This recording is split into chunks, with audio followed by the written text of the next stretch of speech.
Allen, and today I'm going to be contrasting the healthcare models of Germany and the United States.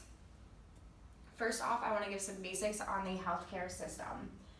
Germany has a system based off of a universal insurance coverage model where every citizen is insured.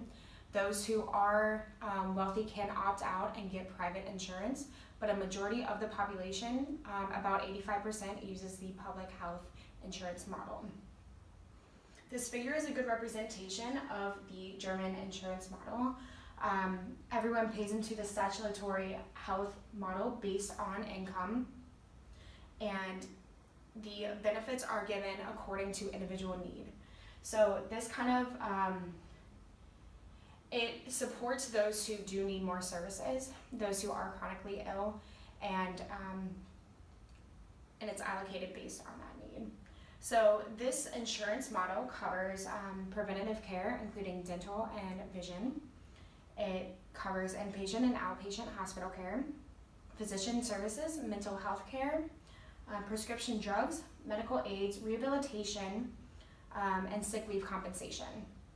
Home care is additionally covered by a long-term healthcare insurance, and some of these preventative services, like regularly said, child checkups, basic immunizations, and checkups for chronic diseases and cancer screenings. All prescription drugs are covered except those that are explicitly excluded by law. There are a couple safety nets for the German insurance system.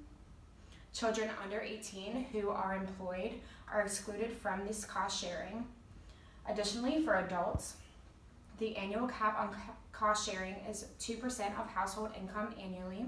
And for those who are chronically ill and qualify, that cap is lowered to 1% of the household income.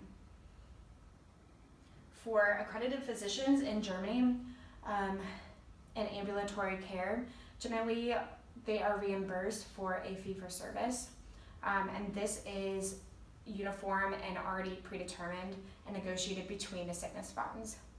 The United States has a very different model. It's a mixed market system. There is no universal coverage in the United States, but more of a shared responsibility on the individual, employers, and the federal government for providing insurance for all of the population. About 2/3 of individuals with insurance receive health coverage through private health insurance, and then the other 1/3 are covered through public programs of Medicare and Medicaid. Many people are still left uninsured, about 9% of the population based off of a 2017 statistic. And additionally, the Affordable Care Act opened a marketplace to expand the coverage, slowly reducing those who are still uninsured. This marketplace offers premium subsidies for low and middle income families. Private insurance plans differ greatly. You're going to find different copays, different available marketplaces for primary care physicians. Additionally, there are a couple of safety nets, kind of like the German model. A mix of organizations and programs help ensure that vulnerable populations will be covered. These include public hospitals, free clinics, Medicaid, CHIP, and additionally 32 states, including Ohio, expanded the coverage to cover individuals with incomes of 138% of the poverty level. Medicare is financed through a combination of payroll taxes, premiums, and federal general revenues, and Medicaid is tax funded. Next, I will talk about population health with regards to infant mortality. Infant mortality rates are defined as the number of deaths per 1,000 live births. Overall, infant mortality rates are much lower for both of these countries, Germany and the United States, than the world average. Based on data from the World Bank, the world average is just under 30 per 1,000 live births. Both Germany and the United States are developed nations. They have gone through the epidemiological transition and are industrialized, so a lot of deaths come from non-communicable diseases, chronic illness, and we do have, both of these countries have more sanitary procedures in place, so they aren't as high as the world average. The United States still has a slightly higher average than Germany. This could be due to not having universal coverage.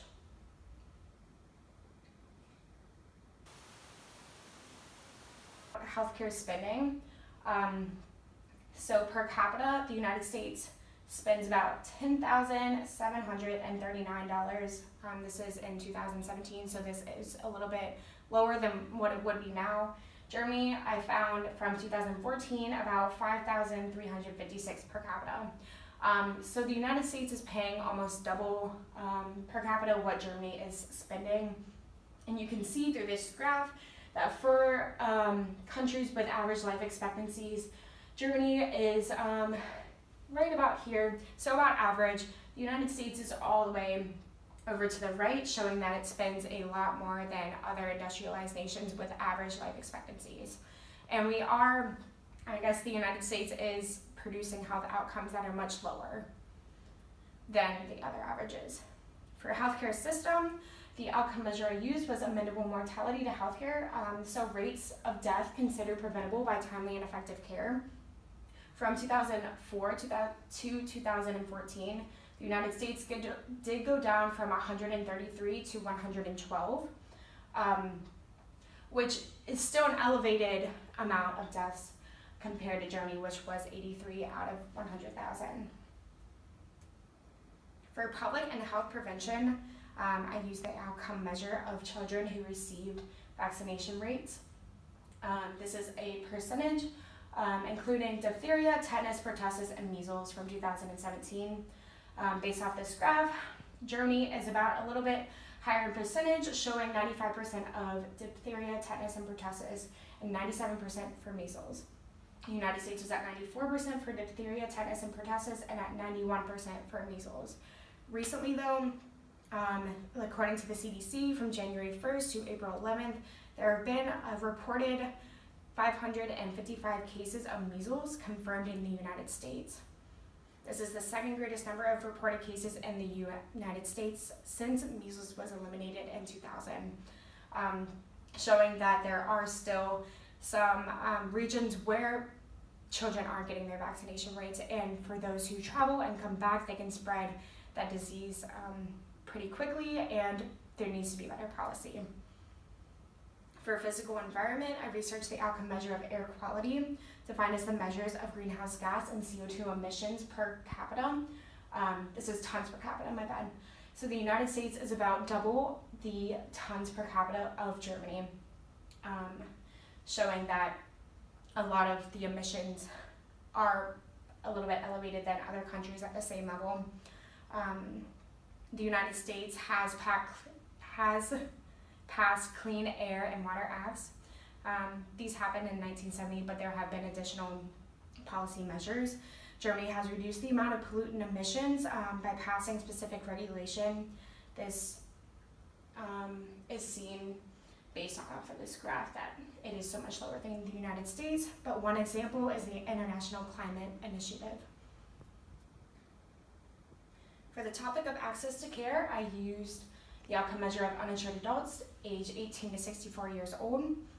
Because Germany does have a universal insurance coverage model, there is less than 1% of the population uninsured.